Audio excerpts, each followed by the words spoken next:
What's up guys, welcome back to my channel. So today I'm going to be talking to you guys about the storytelling and how you can enhance your work with storytelling, particularly when it comes to telling a story of an architectural drawing.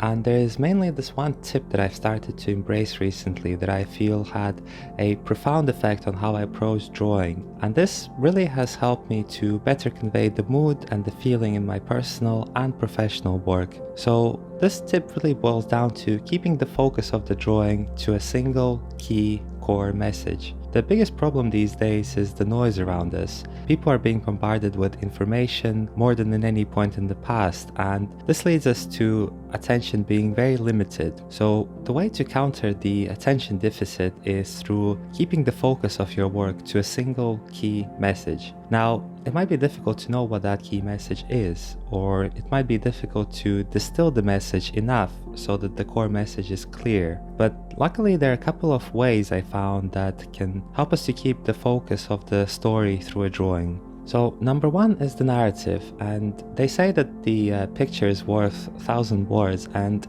whilst that's probably true, having a 1,000 word message is quite a lot for people to process. So narrative can help us with this by creating a thread of thought that can help us to put the message in a clear, understandable and easy to digest format. The other thing to note is that architectural drawings tend to be very detailed with a lot of information, but people are generally really bad at perceiving a lot of factual information, but we are really good at taking in the stories.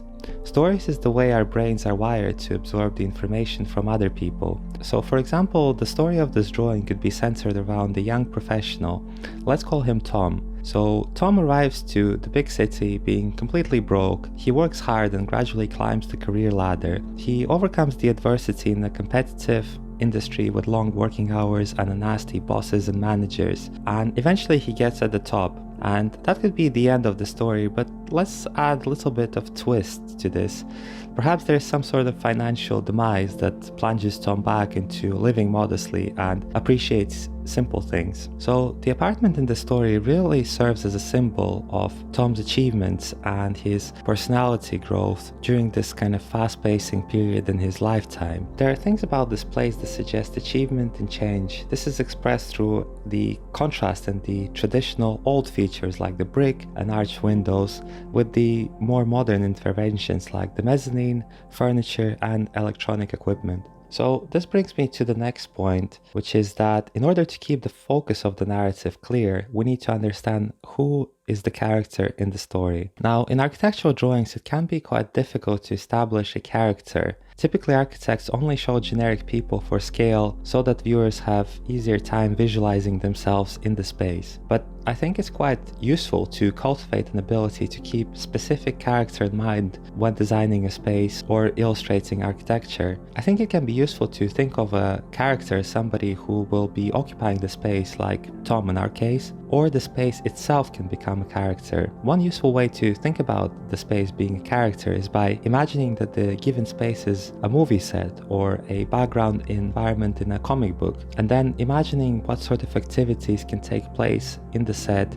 and what sort of atmosphere like furniture, lighting, etc. would be appropriate to convey the story of the space. So, for example, there are features of the space in front of you, like the elongated vertical proportions that can symbolize the growth and ambitions of Tom's personality, yet the texture and materiality of the existing brick and the shape of the old industrial windows are the anchoring point of our character, which kind of takes him back to the basics, to where he's really coming from. The features like the upper deck, furniture, color choice are all almost superficial and replaceable. It's the relationship of the main space to Tom's personality that is the key in this story. And then in each story we have the difficulty to overcome and the resolution and transformation to be found. Now, all stories have a thing that's called a story arc. There's a beginning with a setup, typically a problem or a difficulty that the main character has to overcome. The character is then forced to get over this difficulty through a challenge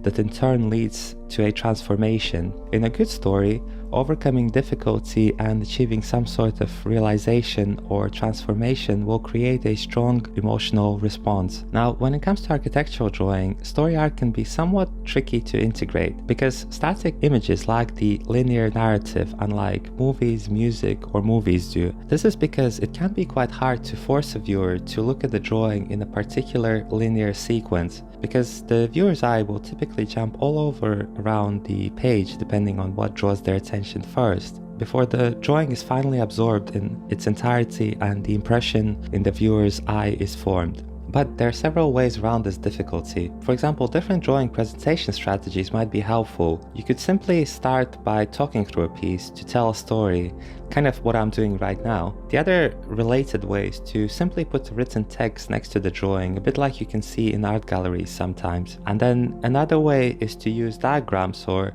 drawings in a sequence, which can be a great way to convey the progression of the drawing. However, I think no matter what the means of telling the story are, even if you end up not sharing the story behind the drawing in any direct way, I think it might still be useful to think of a drawing in terms of a story arc when producing the piece. So with this building, for example, we could imagine that this was originally a flourishing textile factory back in the 19th century when it was originally built. The building then came into demise and abandonment later on in the 20th century, with the industry being outsourced elsewhere. The resurrection and transformation of this building really has come about in recent years with its new residential use. This story of a building literally shows the fall and rise and eventual transformation into a new beginning. So with that, if you guys enjoyed this video, then you might also enjoy this other video that I made on how to draw an interior using a SketchUp 3D model